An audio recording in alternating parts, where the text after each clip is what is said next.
안녕하십니까. 건설업 전문 세무사무사 조현주입니다. 오늘은 직불합의에 관련해서 몇 가지 체크해 볼 부분들이 있습니다. 그 대금 흐름이 우리가 직불합의를 하면 원래는 발주자 어떻습니까? 원청, 종합건설, 그 다음에 하청, 전문건설 이렇게 흘러야 되겠지만 발주자에서 직접 전문건설로 흐르는 경우죠. 이것을 직불이라고 하죠. 보통 하도급 대금은 직접 지급 합의서를 써서 하는 거죠. 그래서 직접 지급 합의서 구체적 양식은 이제 건산법에 나와 있으니까요. 그대로 그걸 사용하면 되는데 이게 직접 지급 합의서도 뭐 그냥 엉터리로 아무적으로 이렇게 쓰는 업체들도 있습니다. 근데 법적 효과가 있으려면 가급적 그 해당된 공식 서류를 쓰시는 게 좋습니다. 직접 지급 합의에서는 여러 차례 말씀드렸지만 그 원도급 계약상, 하도급 계약서상 반드시 공사명은 꼭 들어가야 된다고 말씀드렸습니다. 공종이 반드시 들어가야 된다. 이 부분은 왜 들어가야 되는지는 조금 이따가 연관해서 말씀드리도록 하겠고요. 하수급인 계좌가 이제 명시가 돼야 되겠죠. 하도급. 그래서 뭐 건산법에 따라서 직접 지급한다는 내용이 있어야 되고, 그 다음에 하도급 대금의 직접 청구도, 지급 청구도 원도급인이 지급 그걸 포함해서 청구하고 그런 구조가 돼야 되겠죠. 근데 이제 이 직접 청구 이렇게 합의를 썼다 하더라도 이제 실무에서 많이 궁금하시는 게 발주자가 직접 하도급한테 지급을 한다고 그랬는데 도대체 얼마만큼 지급해야 되냐. 우리가 공사를 하다 보면 발주자가 원청에게 한 30억 공사를 줬으면 이제 원청이 하청에게 한 15억 공사를 주는 경우가 있다는 얘기죠. 그러면 30억이고 15억이면 하도급이 원하는 15억 부분은 다 지급해야 되냐. 발주자가 직접 지급에 합의서를 썼다고 해서 그것이 아닙니다. 발주자가 원청에게 이미 지급한 금액이 있다 그러면 이미 지급한 금액이 있다. 대가에 대해서. 그럼 그 부분을 빼고 지급해야 됩니다.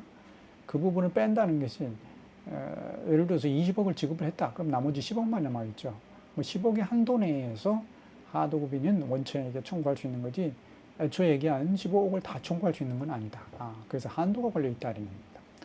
근데 발주자가 지급을 했다는 의미가 원청에게 지급했다는 의미가 성금으로 지급했다 그러면 그 부분은 전체를 다 빼는 게 아니라 성금에서 기성고율만큼을 곱한 금액만을 이제 대가에 지금 현 상태에서는 지급한 걸로 본다라는 부분도 알고 계셔야 되겠습니다.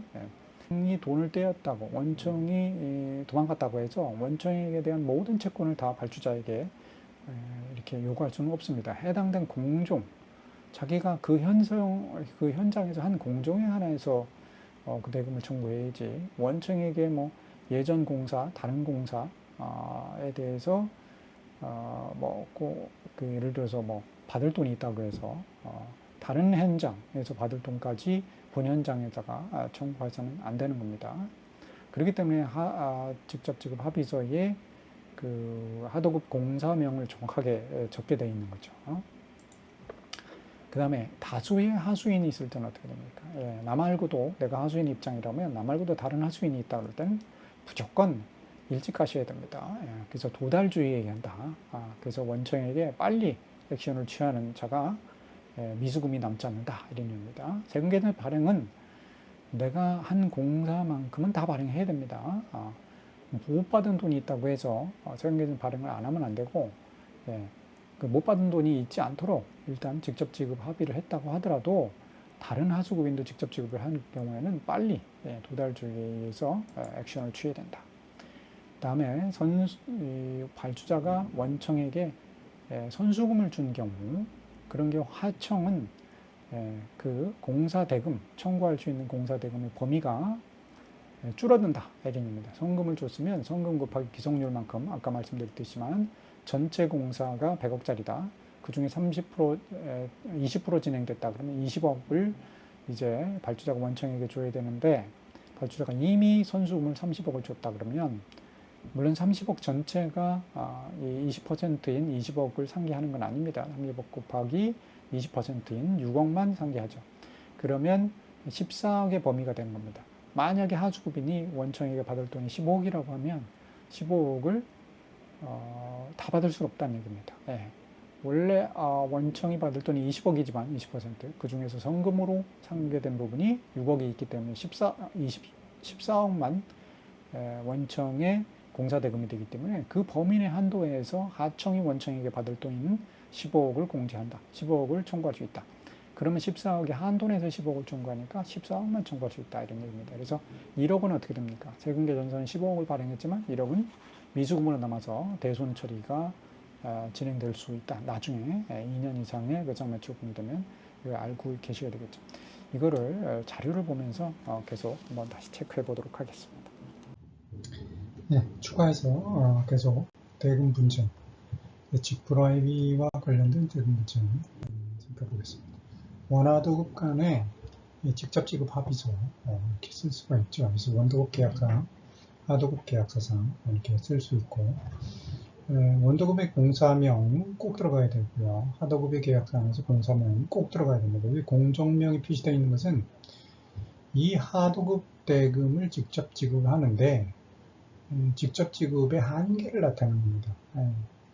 어디까지 직접 지급을 할 수 있냐라는 부분이 하도급 대금이 동일 공정해야 된다는 얘기죠. 그러니까 공사에서 위만 이 범위의 공정에 한정된다라는 부분입니다. 나머지 부분들은 변동 가능하니까 쓰시면 되고, 기본적으로 건산법의 39조 2항에 따라 발주자가 하수급인에게 직접 지급하기로 발주자 수급인 하수급인 간에 합의합니다. 이렇게 쓰시면 되는 거고요.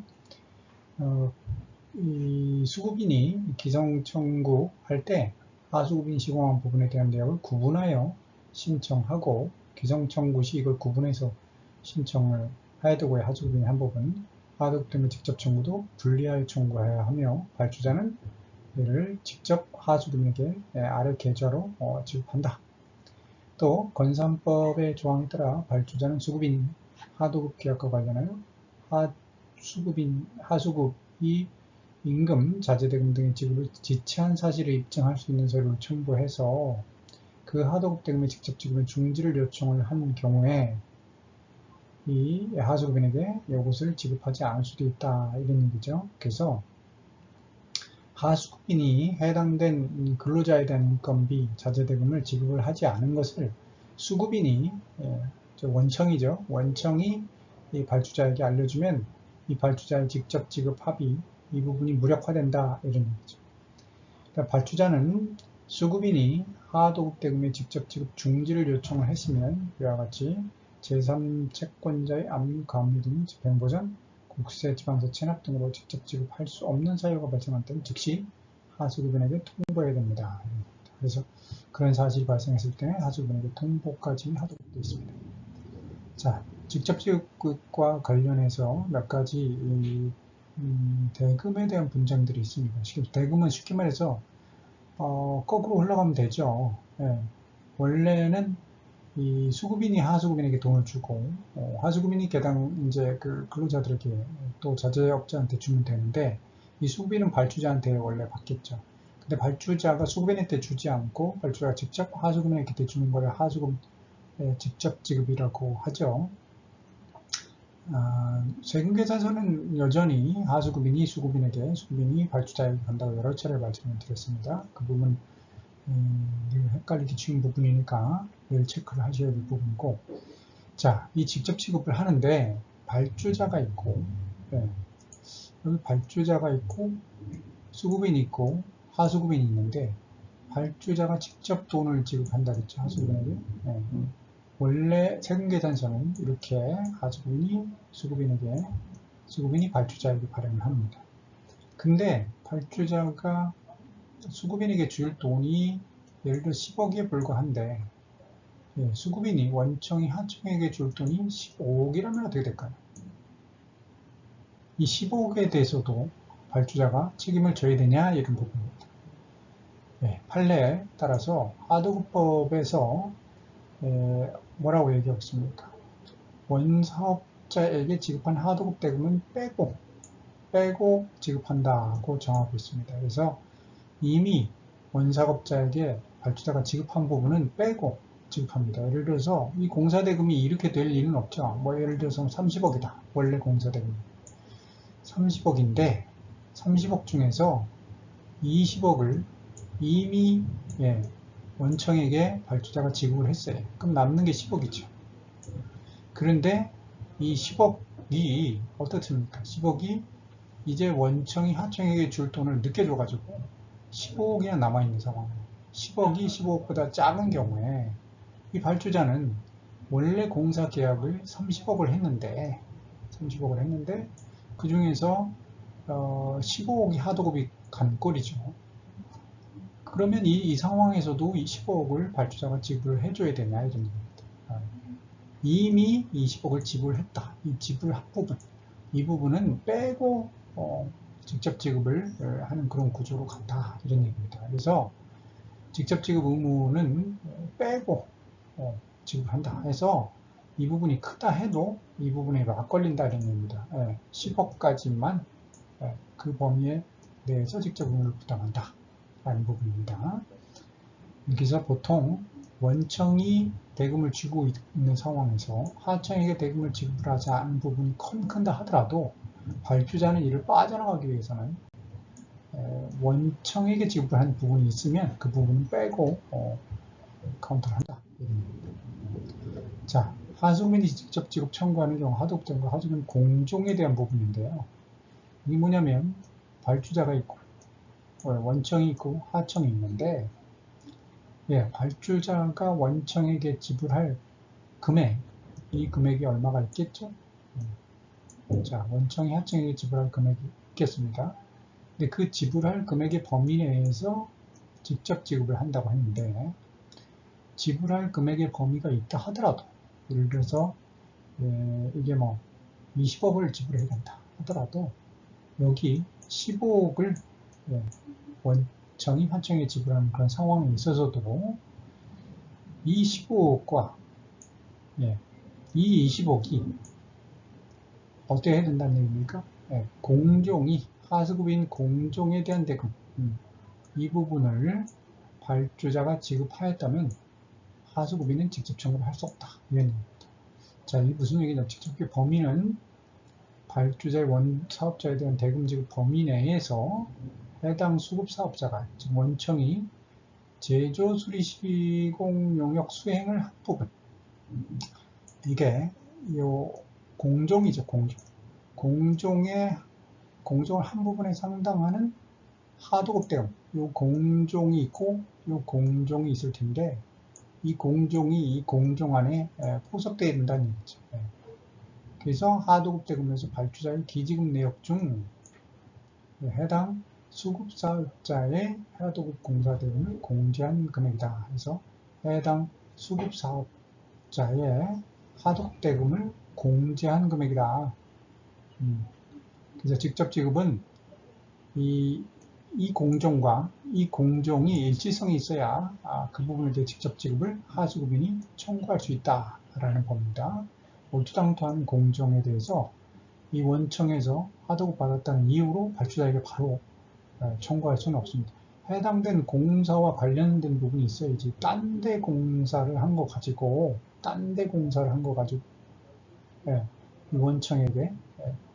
이 원청에게 받아야 될 돈을 발주자에게 청구할 수는 없답니다. 그래서 해당된 공사 현장과 관련된 작업 부분에 대한 얘기입니다. 그래서 이 관계를 알고 계셔야 되겠죠. 그래서 현장에서 보통 하도급 대금을 못 받은 경우가 많고 또 원청은 그것을 지급할 능력이 없는 경우도 많이 있는데 발주자는 결국은 대금을 지급해야 되는 상황이에요. 이 발주자가 하청에 대금을 무조건 다 지급해야 되는 게 아니라 자기 공사 공정에 투입된 부분에 한정해서 해야지 원청의 채무 이 부분을 무조건 다 발주자가 떼어낼 수는 없는 거다. 자, 요거는 하도급 대금이 다수의 하도급 대금들이 지급하는 직접 지급하는 하도급 대금 많은 경우 이런 얘기인데 다수의 하수급인이 되는 경우 이런 얘기입니다. 그래서 발주자가 있고 원청이 있고 하수급인이 두 명이다, 두 군데다 했을 때 받을 돈이 15억짜리가 있고 여기서 받을 돈이 또 10억이 있다 라고 하면 둘 합쳐서 25억을 받아야 되는데 원청에게 줄 발주자의 돈은 20억에 불과하다. 이럴 경우 둘을 합친 금액보다 원래 한도가 되는 부분이 이만큼이라고 했죠. 그래서 20억이 직접 청구권이죠. 요 둘의 직접 청구권의 한도는 20억인데 그러면 여기 있는 15억과 20억 어떻게 나눌 거냐? 누구를 먼저 줄 거냐? 아니면 안분할 거냐? 이런 얘기죠. 즉 안분하면 20억을 35억분의 15억, 35억분의 10억 이렇게 해서 나눠서 이 하수금과 이 하수금이 남아가지고 있죠. 그러니까 세금계산서 발행은 15억을 물론 돈 못 받았어도 어떻게 됩니까? 발행을 해야겠죠. 여기는 10억을 발행해야 됐고. 근데 이 채권의 만족을 이 하수금이 다 15억을 받게 되면 이 15억의 세금계산서에 미수금이 없게 되겠죠. 여기는 10억을 청구했지만 받을 돈이 20억에서 15억으로 가고 나머지 차순위로 간다 그러면 5억은 미수금 형태로 이 하수업체의 세금계산서 발행에도 불구하고 남아있겠죠. 이 미수금은 시간이 지나면 이제 대손이 되겠죠. 대손세 공제를 하는 그런 구조가 되겠습니다. 이렇게 될 거냐? 아니면 20억을 35억분에 15억, 35억분에 10억 해가지고 다 만족을 못 받고 두 업체 모두 미수금이 남을 거냐? 이런 얘기입니다. 두 업체 모두 쉽게 말해서 그 대손을 신경을 써야 되냐? 아니 한 업체만 신경 써야 되냐? 채권자 평등에 의해서 안분할 거냐? 도달주의에서 먼저 액션을 취한 것이 대금을 받을 거냐 이런 얘기인데 하도급법 시행령 구조 1항에 직접적 요청은 뭐라고 되어 있냐면 의사 표시가 발주자에게 도달한 때부터 효력을 갖는다. 해서 도달주의를 선택하고 있습니다. 그래서 도달주의에서 먼저 발주자에게 청구한 하수급인 액션이 빠른 놈이 먼저 돈을 받아갑니다. 나머지 액션이 느린 놈은 나머지만 받아가겠죠. 그래서 빨리 액션을 취해야 된다. 직불 합의를 하도급 업체가 여러 하도급 업체가 직불 합의를 선택하고 있다면 원도급 업체가 돈을 주지 않는다면 빨리 하도급 업체는 액션을 취해야 된다. 하도급 업체에 전문 인력이 없기 때문에 이런 부분 모를 수 있는데 뭐 착하게 가만히 있는 게 아니라 빨리 취하는 게 유리하다 이런 얘기입니다. 또 발주자 입장에서는 공평하게 주는 게 아니라 빨리 오는 놈한테 빨리 주게 된다. 자, 선급금이 있는 경우다 이런 얘기입니다. 이게 무슨 얘기냐면 자, 발주자가 있고 원청이 있고 하청이 있겠죠. 근데 이제 하청이 발주자에게 직접 지불 청구를 하는데 이 발주자는 원청에 대해서 줄 돈이 있겠죠. 당연히 줄 돈이 있는 것을 줄 돈이 발생하는 경우는 보통 다 기성이 있으면 미지급 대금이 발생을 하는 겁니다. 그래서 줄 돈이 있겠죠. 줄 돈이 있고 그런데 이 발주자가 먼저 준 돈이 있다고 해요. 먼저 준 돈이 뭡니까? 선금이죠. 선급금. 먼저 공사를 착수하기 이전에 선금이라고 했잖아요. 먼저 준 돈. 그러면 이거는 우리가 세금계산서 발행에서도 배웠지만 선금이 있을 경우에는 세금계산서 발행할 수도 있고 안 할 수도 있고 민간공사의 경우는 공공은 무조건 발행을 하고 그때 선급금은 어떻게 한다 그랬습니까? 기성고 때마다 충당을 한다 그랬습니다. 선급금을 예를 들어서 30억이 있다. 근데 기성률이 20%다. 근데 공사가 100억짜리다. 100억짜리의 20%가 진행됐으니 여기서 원청에서 받아가야 할 돈, 원청에다 줄 미지급금은 얼마입니까?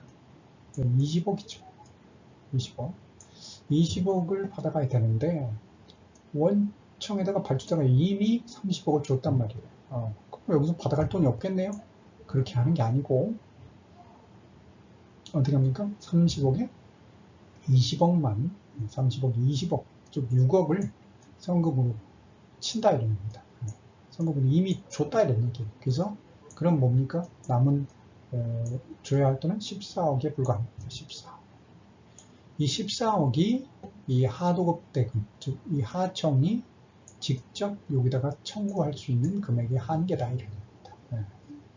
그래서 14억만 여기 청구할 수 있지. 20%니까 20억을 여기다가 그대로 청구할 수 있다. 20억을 한도로 청구할 수 있다? 이게 아닙니다. 14억을 한도로 청구할 수 있다. 물론 여기서 간 돈이 예를 들어서 15억이다. 15억을 하청이 받아야 된다. 그 15억을 여기서 청구를 할 수 있는 게 아니라 14억에 걸린다. 이겁니다. 그렇죠? 20억에 걸리는 게 아니라 14억에 걸린다. 이겁니다. 그리고 여기 30억에서 6억은 성금으로 나갔겠죠? 충당이 됐죠? 그럼 나머지 성금 얼마입니까? 24억이죠. 제가 이걸 왜 따지냐면 만약에 20% 공사가 진행되고 엎어졌다 현장이 엎어져서 20%에서 타절이 이루어졌다. 나 못하겠다 해서 손 들었다 이러는 게 공기가 연장도 안 해주고 설계변경도 안 해주고 도대체 여기서 공사 못하겠다 20% 엎어졌다 그러면 이 성금 중고 어떻게 됩니까? 성금 중고 중에서 6억 충당하고 24억은 돌려줘야 할 돈이래요. 여기다가 돌려줘야 할 돈. 물론 여기에 14억은 받을 돈이죠. 서로 간에 이제 충당을 하겠죠. 나머지 네트에 10억이 흘러야 되겠죠. 그건 참고적인 얘기고 여기 하도급 업체 입장에서 공사가 물론 이제 성금이 다 있으니까 성금을 받았으니까 이 하도급 업체는 안도를 하고 이미 성금을 받은 부분을 고려하지 않고 여기 지금 받을 돈만 가지고 여기다 다 청구할 수 있는 게 아니라 여기 성금을 얼마를 받았는지도 아셔야 거기서 진행률만큼 부분, 기성금만큼 부분 빼고 자신의 청구권의 한계다 이 부분. 이 부분을 알고 계셔야죠. 세금계산 발행은 물론 15억을 다 하고 14억에 락에 걸리니까요. 물론 여기서 1억은 미수금으로 계속 남아있는 그런 상황이 되겠죠. 이런 부분들을 고려하셔서 이제 대금 회계 처리를 하셔야 되겠습니다. 이상은 오늘은 직불합의에 관련된 몇 가지 성금 또 기성금 또 이 원청 하청 또 발주자의 관계에 있어서 미치는 영향에 대해서 한번 체크를 해봤습니다. 오늘도 건설 경력 여러분 건강한 하루 되시기 바라면서 이상 내용을 마치도록 하겠습니다. 감사합니다.